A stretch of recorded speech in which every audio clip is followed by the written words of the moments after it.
Welcome everyone to the 6th episode of All About Phage Therapy.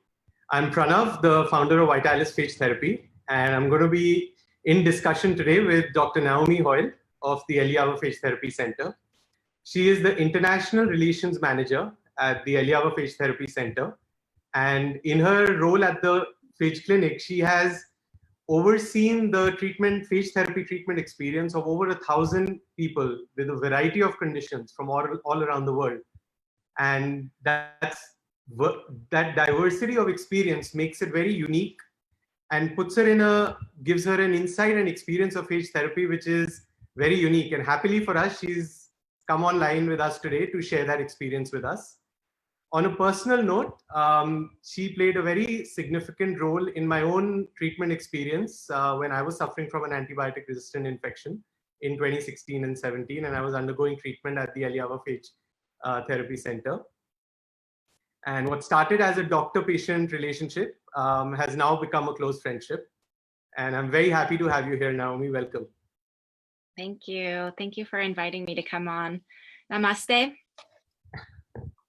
Namaste.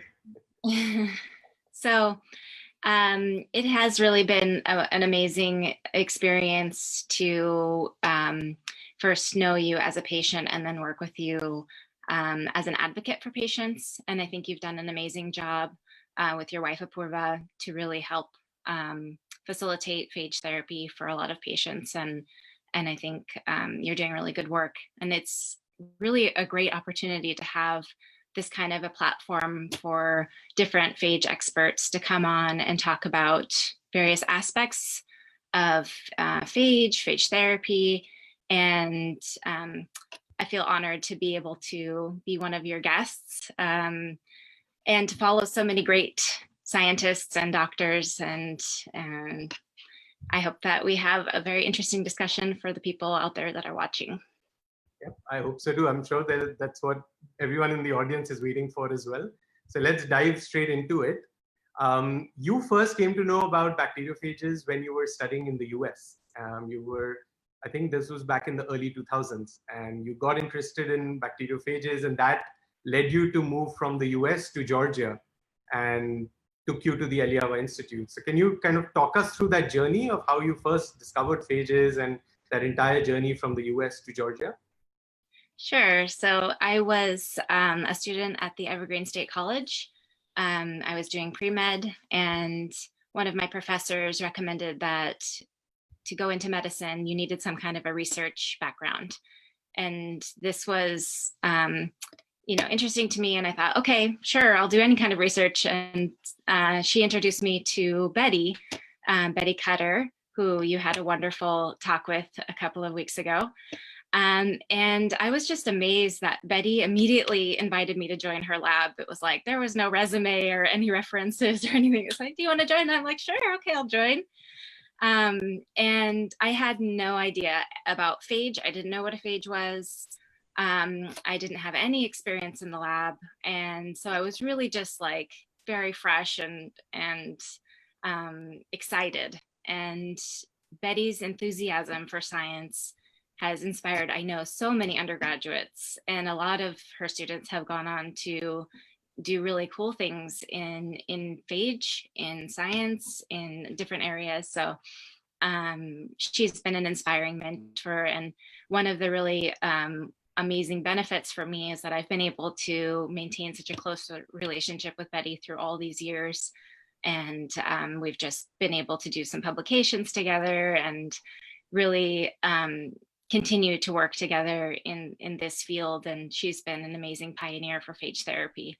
So what happened was I was coordinating the 2003 Evergreen meeting, and I got to meet all of the phage community at that time. And it was just so impressive to me how open and interactive all of the phage scientists were.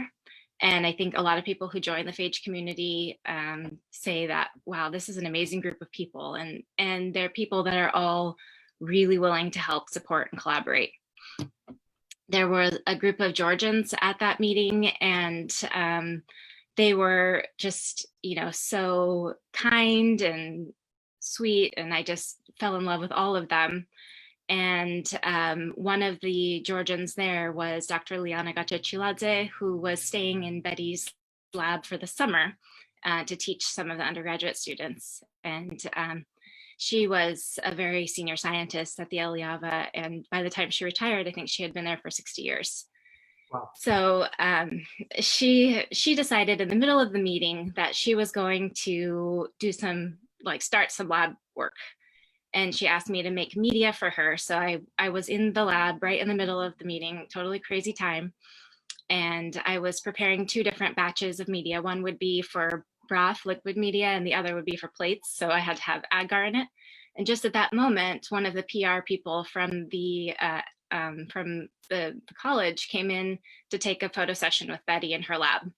So they did this photo session, and it was like right in the middle of this action, like I was making media. And so they came in, took the pictures, and then they left, and I went on to finish doing it. So I poured all of the plates and put them into the incubator, and I, poured all the broth.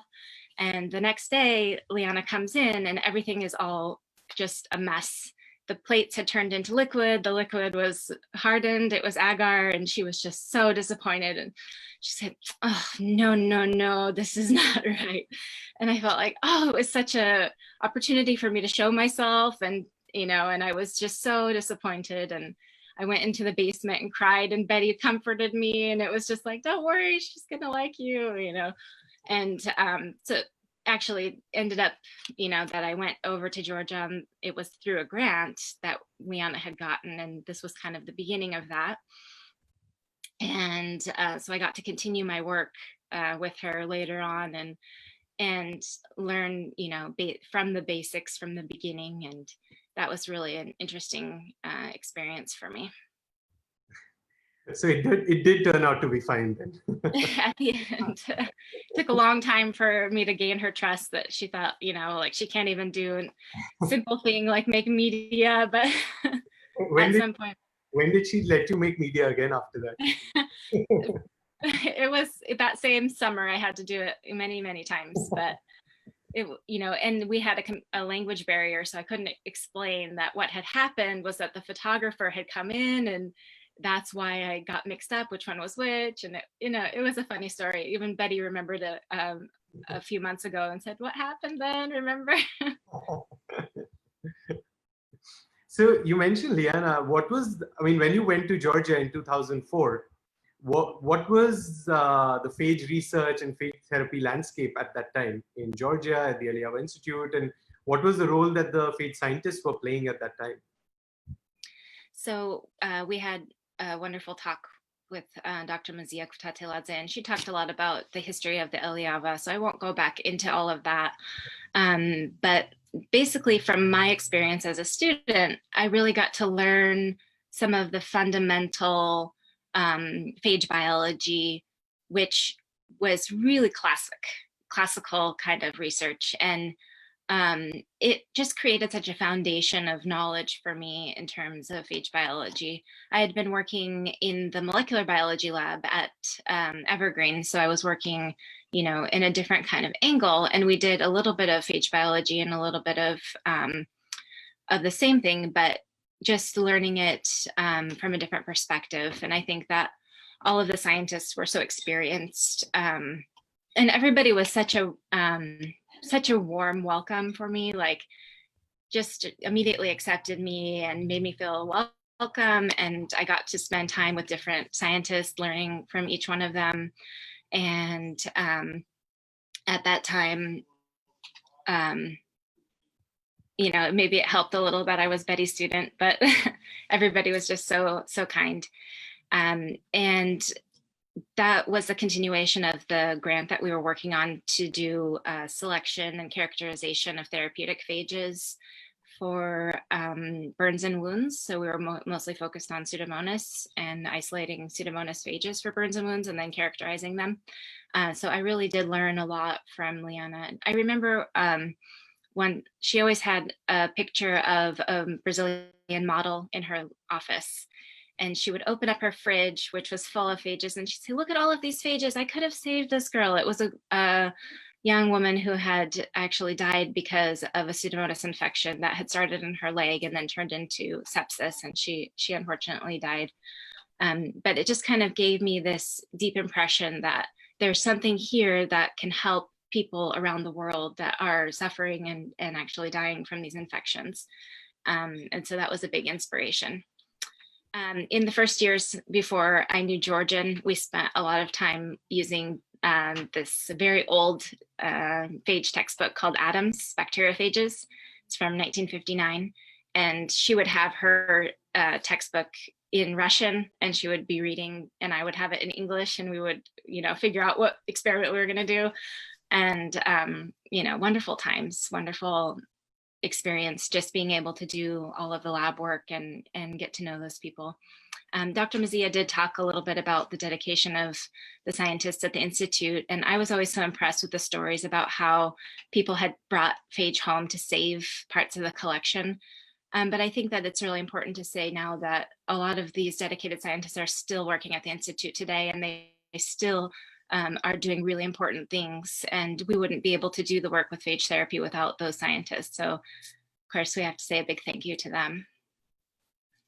Yeah, I think that's a really important point, which was made in Dr. Mazzia's talk as well, that those scientists really played a big part in keeping phage therapy alive through a really difficult time. And today, if we have phage therapy gaining limelight and spotlight across the world, they really kind of made it stand on their own back and on their own shoulders through that time, which was very difficult. Yeah, and they continue to do it. And that's, I think, a wonderful thing too that we have to appreciate, because they're all behind the scenes. We don't hear about every single one of them, but I've had an opportunity to get to know most of the scientists there, and really amazing people, all individuals. So when you reached there, that was 2004, that's 16 years ago. And obviously things have changed a lot, both within Georgia, within the Eliava Institute, as well as globally in terms of the amount of knowledge and spotlight there is now on phage therapy. It was obviously very different 16 years ago. One way in which things have changed has been at the clinic, where the number of people who are coming for treatment has really gone up. Can you talk us through the transformation that's happened at the clinic and how the numbers have gone up over the years, and what are the major countries, what are the major regions that people are coming in for, and for what conditions? Sure. So there's always been a history of phage therapy in Georgia. And in 2010, the Eliava Phage Therapy Center opened, which kind of centralized a lot of the phage therapy that was going on, and also opened up more so for foreign patients to come to have a place to come at the Institute. So before that, there was quite a bit of work still going on with even with foreign patients, but this kind of centralized it and made it a lot more I guess, formalize the environment. So in 2011, I started working at the Eliava Phage Therapy Center, which was a great transition for me from the lab where I had been working as a junior scientist over to, and I had just finished medical school at that time as well. And we've seen a great deal of increase in patients. Part of that, of course, I think is because of the increased awareness, as you mentioned, and there's been a lot more information going out. We've had some really wonderful television documentaries, and that has really boosted kind of the knowledge and the awareness of phage therapy. The bad side of this situation is that there's an increased number of antibiotic resistant infections. So there's basically a twofold reason for the increased number of patients over the years. And that's just, one is the awareness, which is wonderful. The other is just that there's a lot more resistant infections, and that's really troubling. And we have had patients from every inhabited continent, probably more than 70 countries around the world. I'm always really bad at saying exactly which ones and how many. The largest probably would be from the US and from Europe. Mhm. Although, like I said, it's been such a diverse, and some patients, we've had patients from Africa who've heard about us from the BBC World Service radio program that went through. We've had, BBC Two, we've had Zorg, we've had TV5 in France. We've had so many, such great support, Art TV, ZDF, and all of that. So it's been really, really an amazing opportunity to have such an international support, and to be able to, and most of those programs have followed patients, followed a specific patient story, and those are always really inspiring as well. Yeah, in fact, that takes me back to when I was researching phage therapy. I first read about it, and then I was researching more to know more about it and to kind of figure out where one can even go for it. I remember watching a BBC documentary, which was, I think, from 2015 or early 2016. And they talked about a French patient who had a respiratory infection, and they followed the treatment of that patient. And that kind of was my first view of the Eliava Phage Therapy Center, and that did give me a lot of confidence and gave me some more information that I could work upon and build upon. So definitely these documentaries play a big role in getting people to know about it, especially from places where they'll otherwise never hear of phage therapy from either their doctors or any of their medical circles. Yeah. So what are the major specializations that are there now at the clinic? What are the major areas of specialization, and what are the conditions that are most commonly seen at the clinic now? So the main areas of specialists that we have at the clinic are urology, internal medicine, gynecology, outpatient surgery, pediatrics, and dermatology. And then we have a lot of supporting staff, specialists who are not always there, but come in based on which patient needs what kind of support. That would be infectious disease, endocrinology, neurology, and then we have physiotherapy and therapeutic massage as well. The most common conditions that we treat are urinary tract infections, and lung infections, skin infections, infected surgical wounds, and things like that. And are these across different regions? These are the most common ones which people come in for? Yeah, I haven't noticed a regionality to specific infections, and it seems like from all of the different areas we'll see those main groups, and within those groups there's quite a few different types of disease. But And in terms of your own experience, I mean, you've overseen phage therapy treatment of, as you said, more than 1,000 people. What have been some of the most dramatic phage therapy treatment experiences that you've overseen at the clinic, where people maybe came in with extremely severe infections and they were able to overcome those? Can you kind of give us like short summaries or case studies of those experiences, some of the most dramatic ones? Yeah, I think there's so many. Like I said, we've seen so many patients, and we've had a generally very positive result. We've done a few publications on some of the really interesting ones, and some of the ones that were kind of featured in different documentaries. So I don't think we would go back and talk about the same people again. But one of the cases that comes to mind is of a 4-year-old patient who had cystic fibrosis, and he had a Pseudomonas infection, which would not go away. Basically, he had fever, generalized weakness, cough, difficulty breathing, and he had been on more than 2 months of intravenous antibiotics without a result. It turned out that this particular strain of Pseudomonas was completely resistant to antibiotics. There was only 1 or 2 antibiotics that worked for him, and he was taking them and it wasn't effective. So he was actually on a lung transplant list. And that's pretty significant for a 4-year-old. But when he came to Georgia, he was febrile. He was, very sick. And he was having difficulty breathing. He had low oxygen saturation, and he required actually a custom phage. So we started with the custom treatment and continued the antibiotics that he was on, the IV that he was on. We did see a reduction in temperature and an improvement in breathing, but the really significant improvement didn't happen until a little bit later on.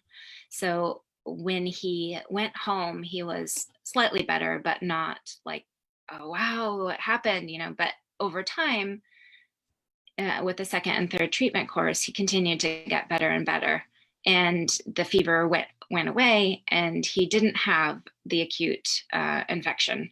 So he didn't need hospitalization for that year. And it's been 2 years now that he's continued to improve. He's had his regular scheduled antibiotic treatments, but he's no longer a candidate for transplant. So it's pretty impactful that oftentimes patients want to know if we're able to eradicate an infection. And we always hesitate to say we're going to eradicate it, because it's possible that the bacteria hang on in the depths, and that's really a frequent situation. A lot of these infections are chronic and difficult to completely eradicate. But we do have such a great result. And for this child to not have such a severe infection, because those severe infections can become life-threatening quickly, is a really important result. It's a very good result. Another interesting case is one that will be in a publication that we're expecting to come out soon. It's of a 67-year-old patient who had laryngeal carcinoma. And after removal of this, he had to have a tracheostomy. And this tracheostomy required also skin graft. So in the site of the skin graft, the patient got a hospital-acquired Pseudomonas infection. And he couldn't get rid of this infection for more than 6 months of antibiotic therapy, oral and IV therapy. So he came to the clinic, and we started with local application of phage. There was sensitivity to the standard phages, and he improved. When he left the clinic, we were starting to see some granulation tissue. So we were starting to see that there was regeneration of the wound. And he was one who was very gracious to share, the follow-up pictures. And so we knew that it completely healed and that he no longer had that problem anymore. 2 years later, he contacted us again, and we thought, oh no, what happened? Did the wound open up again, or what happened? And turns out that he had to have another graft, and on the other leg, he had again an infected wound. He didn't wait 6 months this time. He came after 1 month. He did try antibiotics first, but it didn't work. But he knew, okay, this is a solution for me. So he came again and was able to also completely heal that wound as well. And just really great to see. Sometimes we have, really good and expectant results, but we don't always have the follow-up on those. And we really want to have follow-up for as many people as possible, because then, it helps us to learn, and also to give a good expectation for other patients.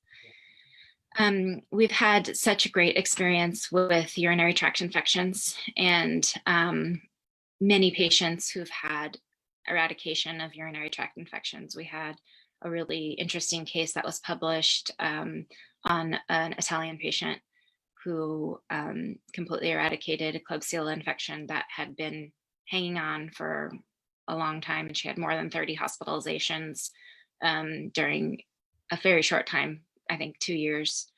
But we also have used phage for patients who have spinal cord injuries, so paraplegics or quadriplegics.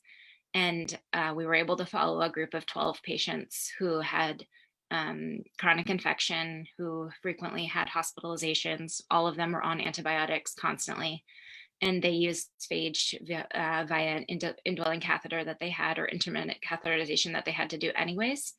And all of those patients had really good improvement in symptoms, in the amount of hospitalizations that they needed.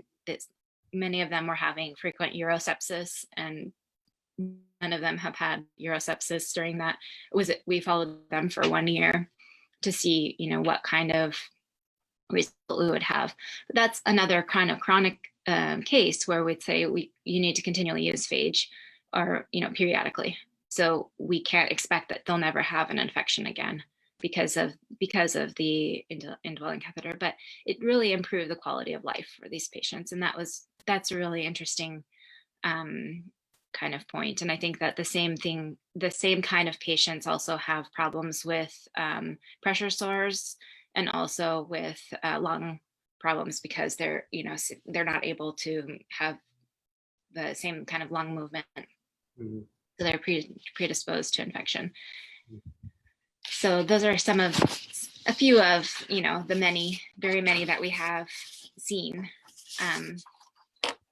Thank you for sharing that. It's as you said, it's had a major impact on the quality of life, and for a 4-year-old to have been able to avoid a lung transplant is a life-changing experience. And often I think while phage therapy does get spotlighted when it's able to save someone from a very acute, life-threatening infection, the impact that a chronic infection has on the quality of life is equally severe for the person who's going through it, because the mortality might not be an immediate probability, but the morbidity of that infection is so high, and the quality of life is completely diminished and so compromised. So being able to overcome that is almost like getting a fresh lease of life for someone who's going through chronic infection. So thank you for sharing those experiences. It's really nice to be able to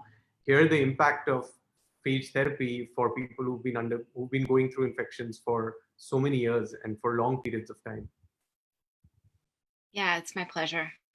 There's so many more, but I think we have a limited amount of time to talk. So, well, I do hope that we'll see these coming out more and more in the form of case studies being published in maybe medical journals or scientific journals. That would be nice to. You mentioned that one of the cases is going to be published soon, so it'll be nice to have this experience going out in the public domain. Yeah, definitely. Sorry, go ahead. I was saying we're working on that. So in terms of phage administrations at the clinic, what I've seen from my own experience as well has been that it's mainly oral and topical. So it's localized around the infection and it's oral. There has been some news recently in the last 1 or 2 years about intravenous phages. Is that something that is going to figure in the treatment protocols at the clinic? Is that something which is being looked at or thought of, or maybe is that something which is on the anvil? Yes, definitely. I think intravenous phage is something that the Institute produced before and has extensive experience with. And that would kind of open up and give us an opportunity to treat more acute infections. So like you mentioned, a lot of the infections that we're treating are chronic infections. And when we have an acute infection like sepsis or like acute osteomyelitis, or, there are many applications for intravenous phage that would be really great to use. And it is on part of the plan of future development to bring that back again. Mm-hmm. I think a lot of the studies that we're seeing come out from different groups around the world are focused primarily on intravenous phage. And I think that we will need our pharmacologists to look closely at comparing the difference between topical and local and oral phage compared to IV, to see, in which instances is which one better to do, because I think there will be a lot of different aspects to take into consideration.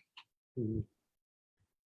So are some of those aspects like also studying the concentration of phages which end up happening at the site of the infection? Is that something which theoretically would be higher through intravenous administration? Yeah, so distribution to the infected site, how much is getting there, and then also what kind of neutralizing antibodies are we seeing? How important is that clinically?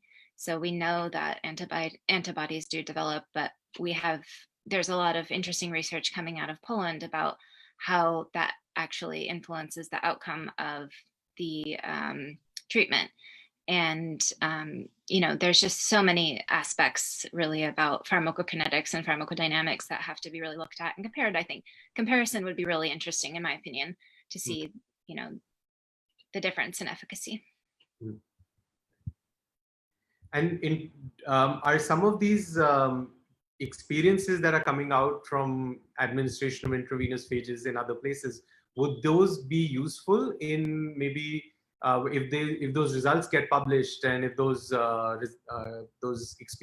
treatment experiences get published, would that help to maybe adopt intravenous phages faster, and vice versa? Would the treatment experiences of people who are undergoing treatment at the Eliava clinic, when these results get published in medical journals and scientific journals, would that help people in other places look at phage administration, with the final aim being that medical regulators start learning about this in a format that they accept and that they are comfortable in receiving that information, and then start looking at regulations and frameworks for phage therapy in their own countries and regions?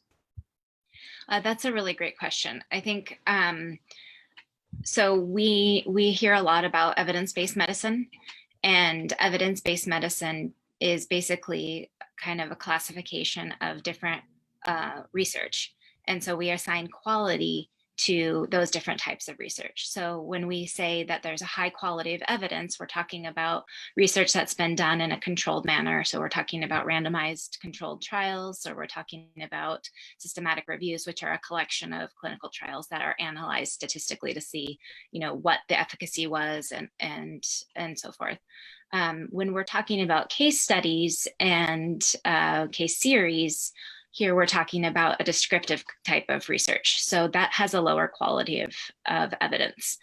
And while it's really important to look at those kinds of case reports to get insight into what aspects need to be taken into consideration when you're doing a controlled study, we've heard from regulators that that's not going to be enough to get a product registered.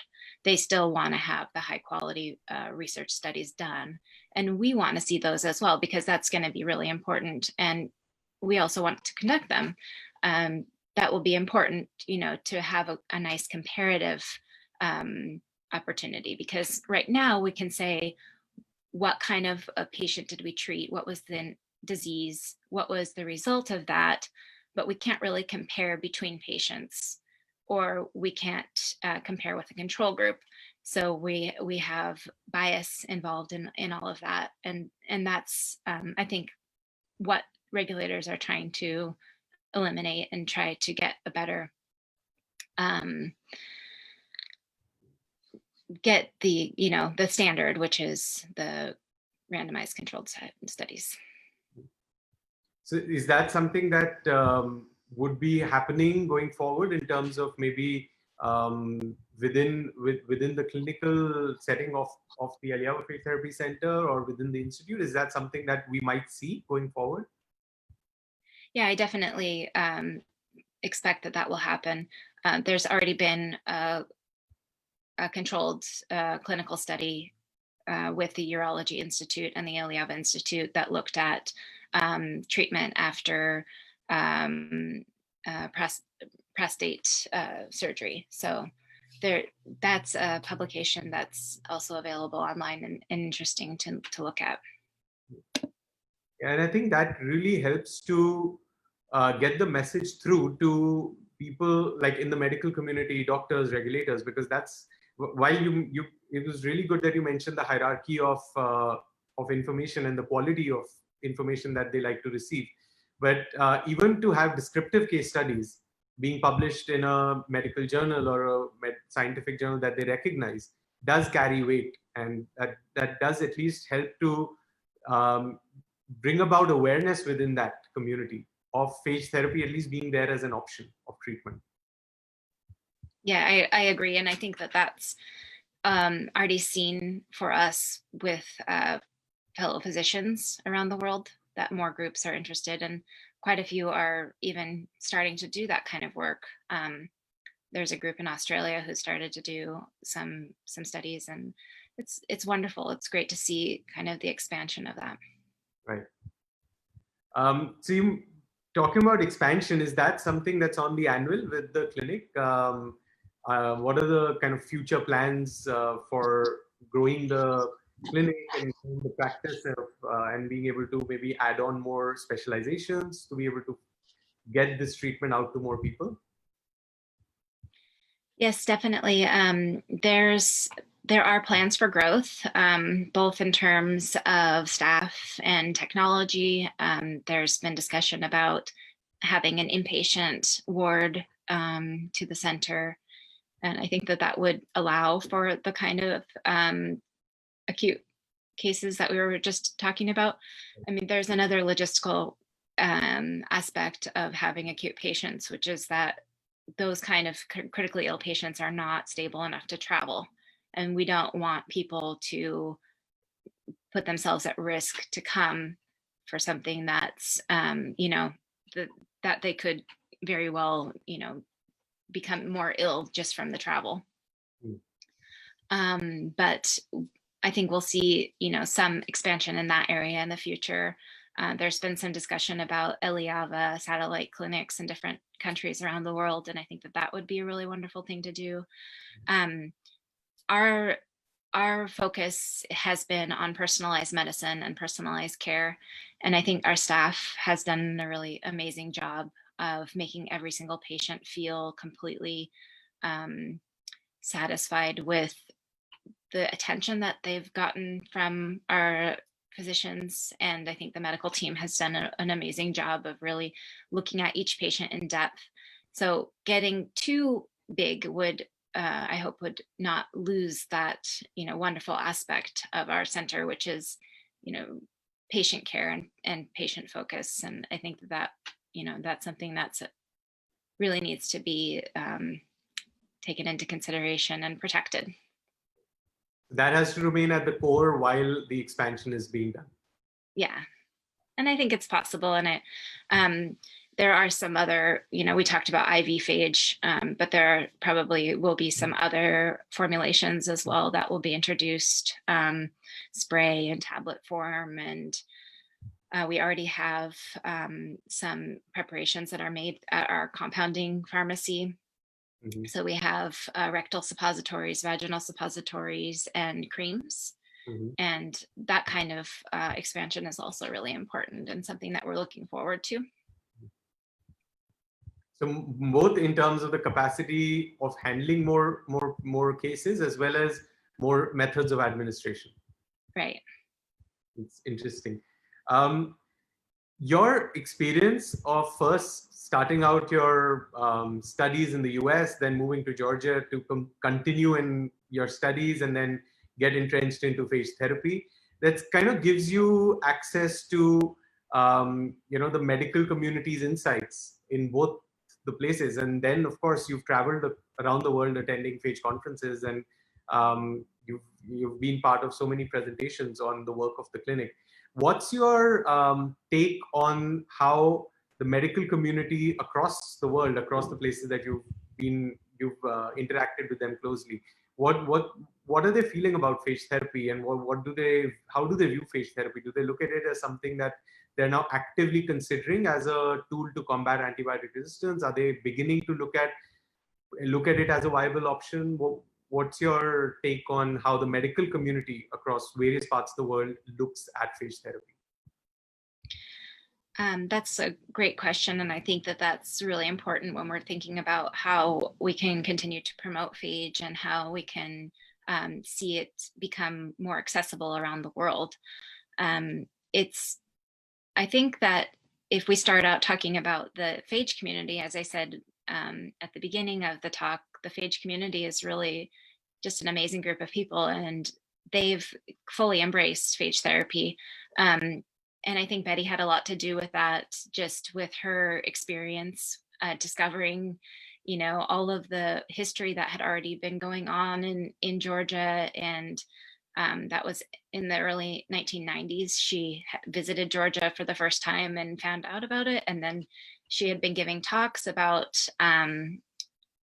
her T4 sequencing project. And at the end of every talk, she'd say a little bit about phage therapy. So people have been already hearing about phage therapy in the phage community for quite a while.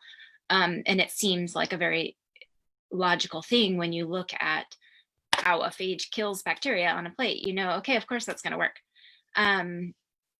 With the medical community, I think it's been a little bit more obscure. People think about phage as a molecular biology kind of tool. And so it would take maybe a couple more steps of logic to get to that point. Well, okay, yes, this does kill bacteria. But what I've noticed throughout the years is that more and more physicians are contacting us on behalf of their patients. And that to me means that they are really seeking for an alternative treatment. And I think we see a lot more compassionate use than we did, 5 years ago. And I think that's the most encouraging thing to me. And for us, it's really a wonderful experience to be able to collaborate directly with the treating physician. And, that's something that is just a better continuation of care for the patient. So as, we see a patient in our clinic, when they leave, we don't know necessarily what's going to happen, but to have a physician support. And there are a lot of, legal aspects that make it difficult sometimes for physicians to support a treatment which doesn't have kind of the, the rigorous Western standards for approval. It makes it hard for them to say, yeah, I'm going to back you up on this therapy. But I think a lot of them have taken a leap and been happy with the results, and patients have been, really well treated. So I think that's a really important thing. And I think that with this experience that we're all having of a global pandemic, we have to listen to the warnings about antibiotic resistance also. And antibiotic resistant infections are increasing, and we're expecting them to be, a very major cause of death, even in 10 or 15 years. So we need to be serious about the response to this now. And I think that I hope that the result of this kind of experience that everyone's having with the pandemic will be kind of helping us to move forward in our own area of antibiotic resistance more quickly, and to be able to get the funding that's necessary to be able to do the things that are necessary for the registration in various countries. Right.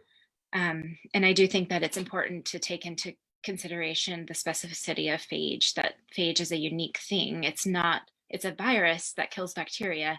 So we cannot just use a chemical drug as the example for registration, and all of that has to be taken into consideration. But I think that the regulatory bodies have already, been really open to discussion and know about those specificities. And I think that there will be a really good solution at some point. It's just, a matter of time.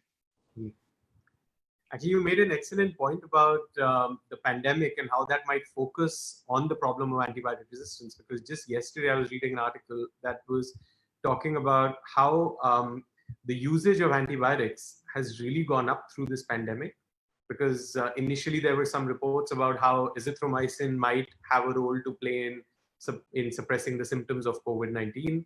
And a lot of people don't really realize that antibiotics will have no impact on a viral infection. So they end up taking antibiotics as a way to, maybe even empirically, they think just as a protective medicine. And it was eye-opening to read that through this pandemic, the usage of antibiotics has gone up, because people have just become so much more I think, scared as well as more aware about, that they need to consider this thing of making sure that they don't catch an infection. So, I mean, the usage of antibiotic going up is directly linked to the problem of resistance going up. So, yeah, I mean, this thing might have actually accelerated further the spread of AMR. Yeah. Yeah. Well, and I you didn't ask me, but I think that it's wonderful to know kind of the advancement that's happening in India with phage therapy. And I think that there's, a lot of progress happening even in the past few years. And your group has done an amazing job of promoting and creating awareness. I think there are also a lot of other players that have already been working on this a lot. And I think, the combination of just creating awareness and then being able to implement, I think, will be really great. And there's a very high rate of antibiotic resistance in India. So it is very necessary. And we have, you have a high population. So it'll be really interesting to see what happens in India in the next 5 years. Yeah, I think that's something, that point got really amplified and kind of came out in a big way in the phage conference we had in December. Because the amount of research that's happening with phages in different parts of the country is just immense. And even for Betty, I mean, she mentioned that it was eye-opening for her to see the kind of research that was happening with phages. And she did say after that she thinks that India could be one of the countries that might be the early adopters of phage therapy in the next couple of years. And that would be wonderful if that happens. Yeah. So we have my phone is continuously pinging with questions that are coming in, both in comments as well as people are sending in their questions over mail. So I'm going to put some of those to you now. Okay. Let me start with a couple of questions from Professor Sanjay Chibber. He was the first person that we had on this series all about phage therapy. Okay. He's president of Society of Bacteriophage Research and Therapy in India. And he's also one of the most experienced and most senior phage scientists in India.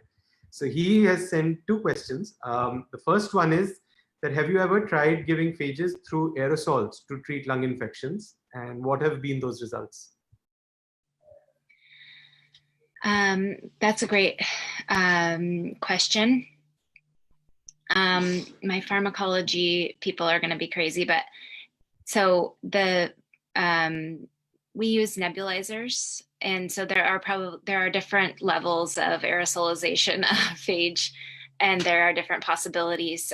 There's a group at the University of Australia who's doing really interesting work with powders and inhalation of phage as a powdered formula. We use nebulizing in a diluted solution, and we do have good results with that. So there is, a really important application of phage as an aerosol for sure, because it's a direct, direct contact between. So we don't lose all of that through distribution of phage. Distribution throughout the body. Right. His second question is that could you please throw some light on the main type of chronic infections that are treated with phages in the clinic? The major types of chronic infections. Yeah, so the one that comes to mind, well, there are two really that come to mind the most. One is chronic urinary tract infections and chronic prostatitis.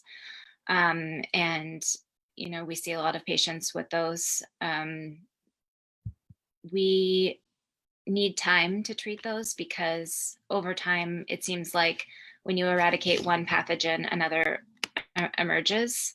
And it's kind of like, at the end of the day, those are polymicrobial infections, probably where one is, and there's biofilm, and there's a lot of, layers to treating that infection. We know that phage can penetrate biofilm, and so it seems like over time that work occurs. It just takes maybe a little bit longer. And that's why we recommend, periodic phage treatment for those kind of infections. The other kind of chronic infection that is well managed with phage is lung infections.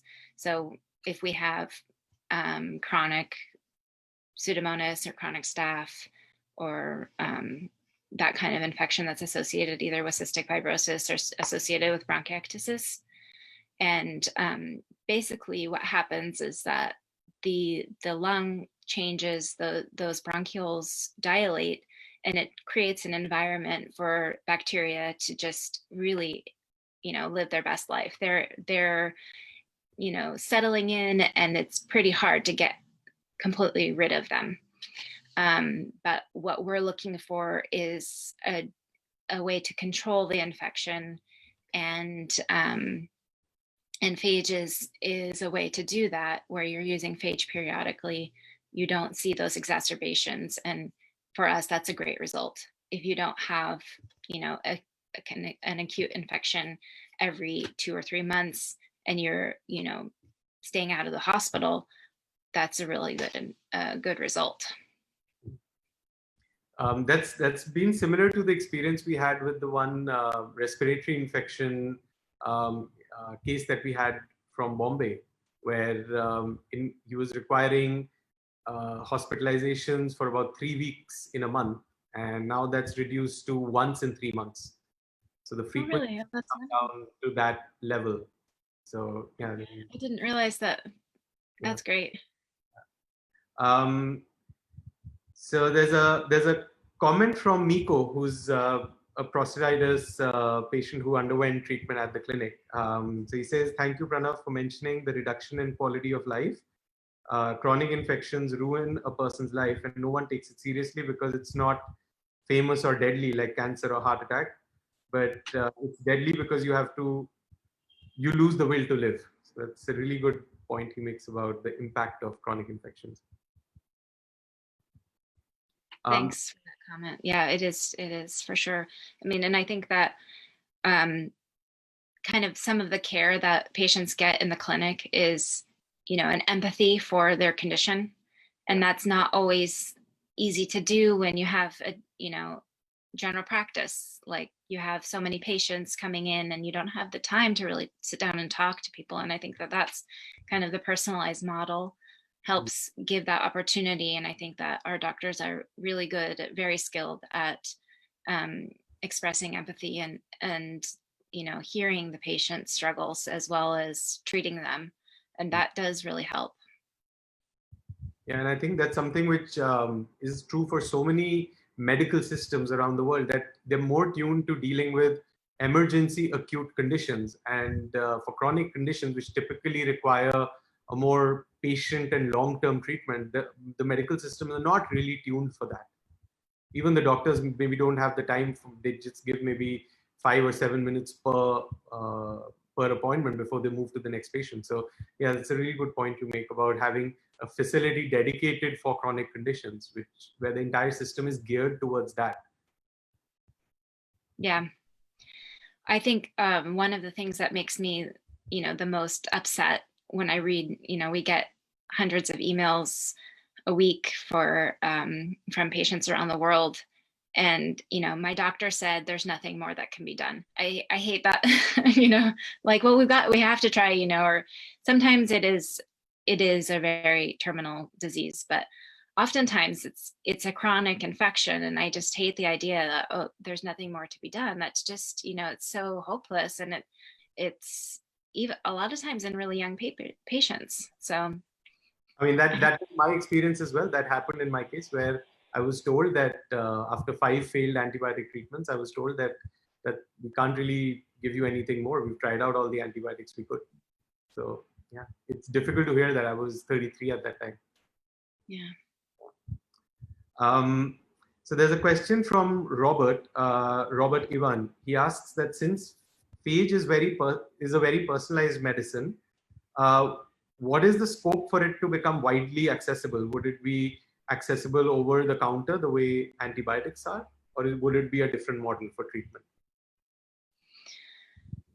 I think that's a great question. I think that it will depend on having a large phage library and doing sensitivity testing.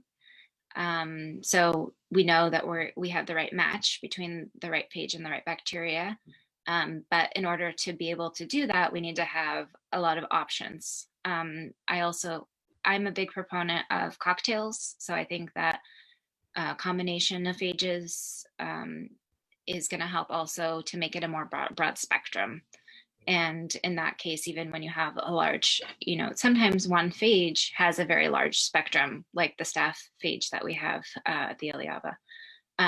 And so then you have more confidence as a physician. Sometimes we need an empiric treatment. We can't wait for the result.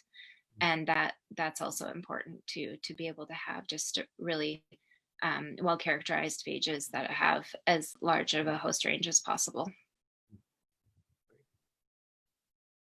But it would remain something which would be through a library, and it will remain something personalized. It's not something which, even with phage cocktails, it's not something which would be as, say, over the counter the way antibiotics are. No, I still think that that testing in most cases is important, but I think it will depend on what kind of products are available. Okay. So we do, sometimes use empiric therapy, and it seems to be a solution when we don't have the opportunity to do testing, or if patients are on antibiotics, things like that. So. There's a question from Sahil Jain. He's studying microbiology in a university in the southern part of India. He's asking that, have you encountered superbugs that are extremely drug resistant and phage resistant? And how does the clinic deal with such infections? That's a great question. I haven't seen, well, this is probably beyond my qualification. And we could ask somebody at the Institute and get back to him exactly on that. But in our clinical practice, we haven't come across a strain where the lab or the scientists at the Institute said we cannot help. So if it's a bacteria that we have phages for, or phages can be isolated from nature. So I have maybe very few cases where that was the case, the situation. And I think if there's something that's not in the collection, then they would go to nature to isolate, to look for a phage. But it's not very common. There's a question from Ron Dixon, who's asking, have you ever had experience of treating phages in combination with antibiotics? So basically combination treatment with phages and antibiotics. And he's asking, how is that experience of treating with both? Yeah, definitely. We, a lot of times in the clinic, we don't use antibiotics just because patients have already used antibiotics so much, and either they don't want to use it anymore, or there's just, it's clear that there's no efficacy. But there are many cases where if we're headed towards an exacerbation, like a chronic, condition that's become acute, then we could use phage in combination with antibiotics, and we do that. And there seems to be a synergy to that. And some antibiotics are more synergistic with phages as well. And there's, research going on about that, which ones are better to use together and all of that. Yes. There's a question about custom phages. So they're asking that when you have a bacteria which is resistant to the standard phages, then you prepare a custom phage. How often do you see the need for custom phages coming up? That's a great question too. I think that depends on which bacteria we're talking about. Some bacteria need a custom phage more often than others. And there are some bacteria which we just don't have as part of our standard phage cocktails. So for example, Klebsiella would always need a custom phage. But I think we did an analysis of that a couple of years ago, and it was about 25% of cases needed to have a custom phage. 25%. And is that something which is fairly static at that, or is that something which is increasing? Do you see that trend with it? I can't comment on the trend I haven't looked at that in a while. There's a question from someone who's studying, studying phages as part of their microbiology course. His name is Rakesh. So he's asking that does the phage library at Eliava get updated regularly? And how often does it get updated? Yeah, that's another question, great question, but not my area. Definitely gets updated. And, you know, there are many labs at the Eliava that are constantly working on new phages, characterizing, and also the old phages that are at the Institute need maintained. And that's one of the comments that I had at the beginning, was that a lot of the work of keeping the phages, you know, in a good condition happens still. And so, you know, there's a great amount of effort going into it.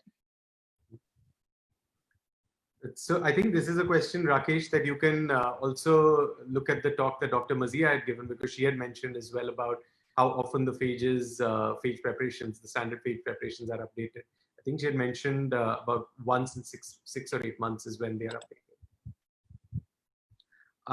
So the last question I'll take up today is from Dr. Suhani Agarwal. She's from the western part of India. She treats infections with, so she's an infectious disease doctor, and she's asking that are there cases when treatment outcomes are not as per your expectations, and if that does happen, why do you think that happens? What are the reasons?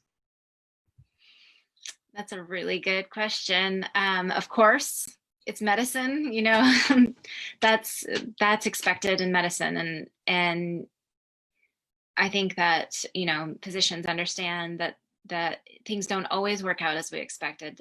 Sometimes it happens that we don't have a good expectation for a condition and we're, you know, amazed. And sometimes the opposite, we would expect it to work and it didn't.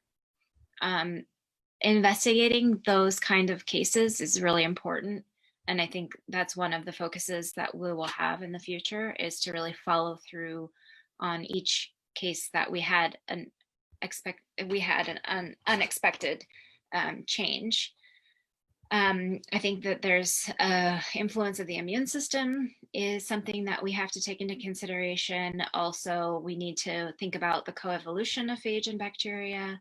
And there are different groups that are working on that. Phage ecologists are doing really interesting things to see what happens there. And, you know, phage and bacteria are basically ancient enemies. You know, they've been in a power struggle for so long. They're natural predators, and so they're always constantly trying to evolve, to change, to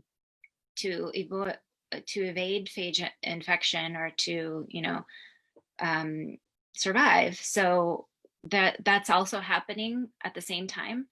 And I think that's, you know, the same thing is happening with antibiotics as well. But the benefit of phage is that the phages are naturally responding to that change in bacteria. So we're still able to find phage that have adapted to those bacterial changes. Yeah, that's a very interesting, you know, area to talk about. Yeah, that actually partly answers another question that had come up, that how is the resistance of phage, bacterial resistance to phage, how is that different from bacterial resistance to antibiotics? I think you kind of touched upon that right now when you talked of, yeah, there's a microbiologic or virologic probably explanation that will be much more sophisticated. But one of the things that we've noticed in the clinic is that there's, in exchange for phage resistance, bacteria become less competitive. They're less virulent. So it's possible that bacteria become resistant to phage, but in doing so, they've lost their ability to become, you know, to make you very sick. And I think that that's a good thing too. Maybe that's positive for the most part. Yeah, and I think talking of combination treatment, that's why it works very well, right? Because when bacteria try to evade phages, they end up becoming sensitive often to antibiotics, and then vice versa as well. Yeah, and I think there's a lot of research that still needs to be done in that area, but that's something that's been seen consistently around the world. So. Okay, so the last point I'll take up is from Erini, and he's asking how do you keep the phages stable when you send them across to different parts of the world for treatment? That's a great question. So we've had the opportunity to look at phage quality once it's been shipped, just, even through groups like Evergreen, who have received phages and then have done research on them. So we know that they are stable. There's, the production company, Eliava Biopreparations, that makes the phage, have done, great work with looking at stability over a long term and in different conditions. So we know that they are stable, and even in extremes of temperature, except from they cannot tolerate freezing. So even in hot weather, we can still somewhat expect that phages are going to be okay. We incubate them to control for sterility. So we know that at 37 degrees Celsius, they're they're in quite a while under a control, and that's a normal temperature for them. And if we get too hot, then we've got some issues with denaturation and things like that. But for the most part, the ambient conditions that we see are okay for phage, the liquid phage. Some of the extemporal, the suppositories and things like that, they melt, and that creates a problem.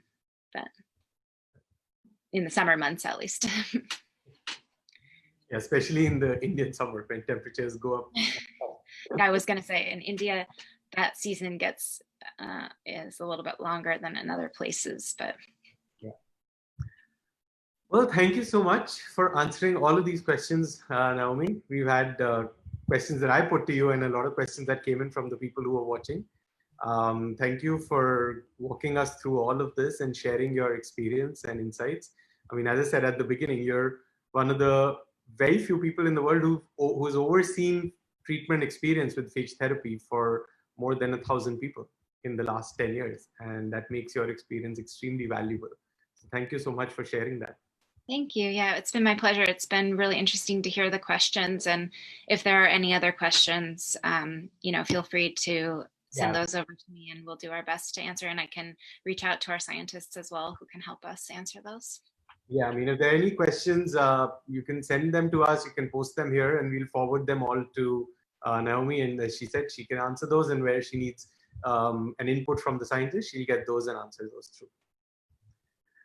Thank you, Naomi, and thank you to everyone who's watching, who's tuned in. In India, it's quite late right now. It's 10 minutes past 11. So thank you for staying up and watching. And wherever you are in the world, thank you for tuning in. And we'll be back soon with the next episode. So do keep a lookout on our Facebook, Twitter, and Instagram pages. We'll put out the information for that. And it's been a pleasure having you here, Naomi. Thank you so much. Thank you so much. Have a great night. Goodbye. Bye.